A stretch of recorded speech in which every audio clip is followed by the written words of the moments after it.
Lab Guy here. It's the 26th of January 2021. Just a quick update for you. I have multiple projects all kind of interleaved with each other at the moment. Ongoing, all of them ongoing, all of them somewhere in the middle. So, of course, in the midst of that, there was the arrival of the 3D printer, and that of course required me to deal with assembling it, testing it, and now apparently there's a whole bunch of calibrations that I have to go through that I'm struggling to understand. There will be a firmware upgrade as well. I gotta fire my housekeeper, really. Firmware upgrade along with the calibrations, and I believe I want to do the firmware upgrade first. I want to add the filament runout sensor so that for obvious reasons, and also the bed leveling, automatic bed leveling function, again related to firmware changes and upgrades. Something I'm struggling to understand because there are multiple ways to implement them into the 3D printer's controller. The Craig 6104 TV camera restoration is still ongoing and is on track. Everything here is on schedule because there is never a schedule.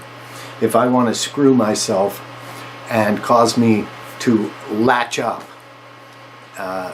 all I have to do is set a deadline. Guaranteed to be missed. Guaranteed. Fear of failure is one of my close friends. Fear of the unknown. Struggling with that my whole life.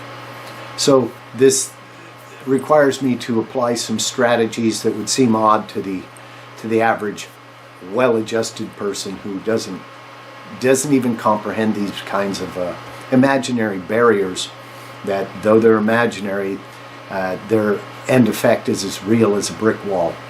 So enough of rambling about mental illnesses.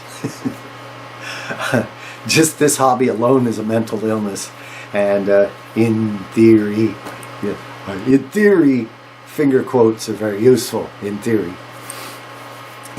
this hobby could be profitable, and so on. So that project is the Craig camera project is on track. I've begun wasting paper for the first level of the enclosure for the image dissector tube support base. The sketch I just flashed at you is the piece that goes from this rim on this base, which contains the electronics. You can get these on eBay. Search for Frank William 130 photo multiplier. Frank William 130, FW 130, or as it really stands for, Farnsworth 130. This is known as a photomultiplier tube, but technically it is a image dissector tube, a low resolution, about 40 to 50 lines. I have one that's as low as 10, maybe 10 columns of resolution. It all depends on the aperture, and sometimes the tube has the parameters on it. These tubes were ordered semi-custom by the customers, so you could order the number of multipliers, the aperture size, the photoconductor type. You get these in infrared, visible light, and ultraviolet sensitive. This one is visible light, which extends into infrared. So at any rate, the housing for this I'm building in segments. As you can see, this tube is shaped like a bottle, and it's about as thick as a Coca-Cola bottle. It's a pretty hefty piece of glass, indicating that it was intended for some rough duty. My guess is this is the tube that was in the nose of a heat-seeking missile. I think that's why there's so damn many of them. I really think this is from a heat-seeking missile. I won't name any series of missiles, but it didn't need a lot of resolution. 40, 50 lines of resolution is all you need if you want your, in fact, it's ideal. You want a low resolution if you're going to computer process to find the laser spot placed on a target by a forward observer. Military forward observer will have a scope with a laser in it, and he'll put the dot on the enemy target, and then they'll launch the missile from over the hill, and when it comes over the hill, it can see with this camera. Of course, today they use a solid-state chip, of course, but back in the 70s, this would have been the ticket, and it's very ruggedized. So that's my guess, is that this is from some sort of heat-seeking missile application. They had other applications, of course. It's up to the imagination of the designers. So it's enough resolution for narrowband television, 32-line television. So, and it's a dissector tube, which was developed in the 1920s when Baird was developing his mechanical TV, and so it is fair game. Love those finger quotes. Fair game for the narrowband television arena, shall we say. So back to the case. So I'm building the first section, which will come up to cover this base, which has these metal contacts, and you'll note the warning label. So I don't want this really exposed. Plus you need the tube completely in darkness. A photomultiplier that's exposed to room light loses sensitivity and needs to be actually placed back in total darkness with power applied for days, weeks, I don't know, to recover its sensitivity. They can be refreshed, I suppose is a good word. So at any rate, we'll build the first segment and print it, make sure it fits.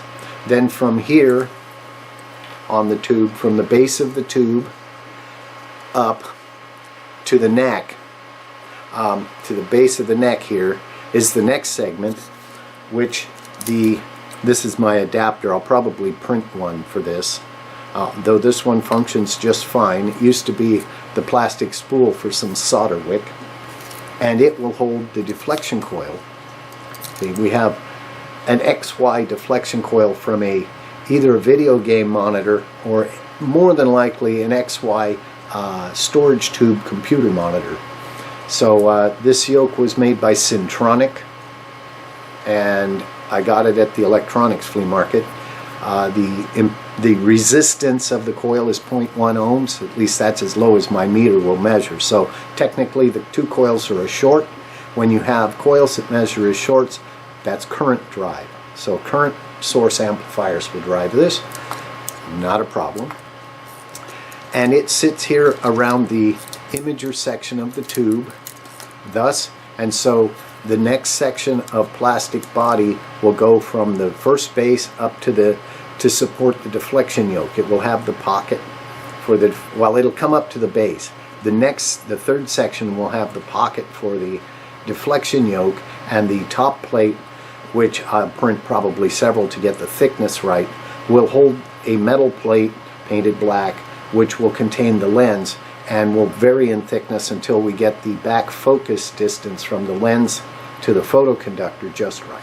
That's the plan for the narrowband television camera project. The narrowband NBTV dissector camera. Probably going to get shortened to dissector cam. Alright, so that's the plan for that project. I've mentioned the Craig camera. I've mentioned the 3D printer, which is, though this one is 1,000 times better than my previous one, it requires some calibration. It's working well. The first benchmark print came out fine. It's in fact awesome and excellent, but I've been forewarned that when the prints that they can with your printer are optimized to print as well as possible with crappy settings. So, but this indicates that the printer's working. It's working just fine. And so now we're doing geometric calibrations, flow rate calibrations, flow percentage, and then I'm learning G-code, slicing, 3D CAD. It's a short college course in and of itself, and I'm attempting to get these videos done for you as soon as I can. And and of course the antenna fell down the other day. Fell down. So anyways, before I forget, welcome to all the new subscribers. I'm glad you guys are signing up. I want all the new subscribers to go out there, and I want you to know that I appreciate you very, very much. I don't want to say I love you, but I love you. And I appreciate you very much. See if you can get one other person to sign up to subscribe. You must know somebody. You're gonna tell them, man, I found this channel. This guy is nuts. He's completely... You gotta see this. Go ahead and subscribe. And then you know what else to do, but I'm not going to say it. Everybody says it. It's a cliche now. It's so many people say it and they browbeat you about it. It's a cliche. You won't find any cliches at Lab Guys World. So with that, this is your weekly update, which may or may not be a 7-day week, and Lab Guy who needs a shave as usual, and for the camera project, the NBTV camera. Now back in the 20s, some of you know that the camera, the light for the camera was incredibly intense. They were carbon arc lights, and trying to pay an urchin or homeless person to sit in front of your camera for more than 3 minutes could be difficult. Besides the burns on their face and the blindness, the cataracts and the burnt retinas. So, even for the best bottle of booze, you had a hard time paying them. So a lot of the experimenters resorted to using plastic dolls and mannequins. Baird used a mannequin head called Stooky Bill. And AT&T in the United States, Bell Labs, for their mechanical TV experiments, they used Felix the cat. Now here at Lab Guys World, we've been using a Mr. Potato Head, which I named Spud for copyright deflection reasons, which should be obvious. The crazy world we live in, huh? So anyways, I went ahead and got myself a Felix the cat.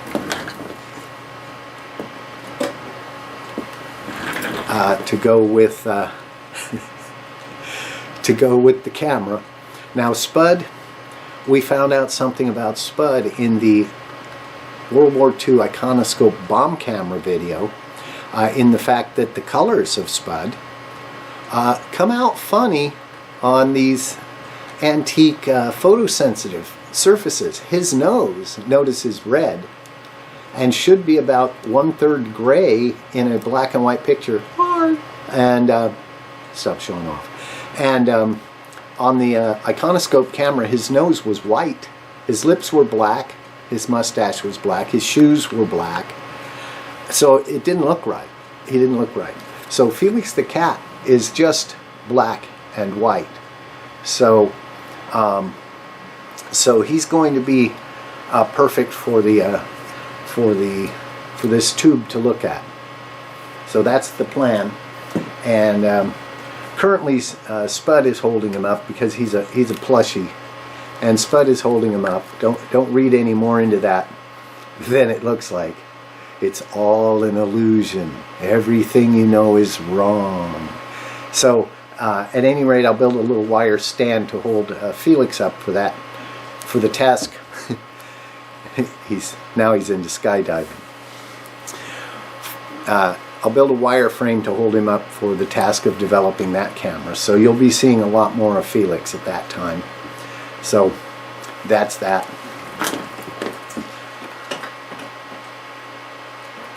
Hold it up. Anyways,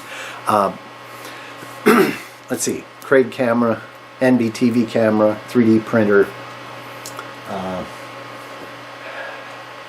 The puppet models for that. The antenna falling down, and so on. So I think I've covered everything. New members, new subscribers, welcome. I appreciate everybody. I especially appreciate the new subscribers, and I appreciate all my subscribers. And thank you for visiting Lab Guys World. And this concludes this week's update. Finally, you're thinking to yourself, geez, does this guy ever shut up? Lab Guy out.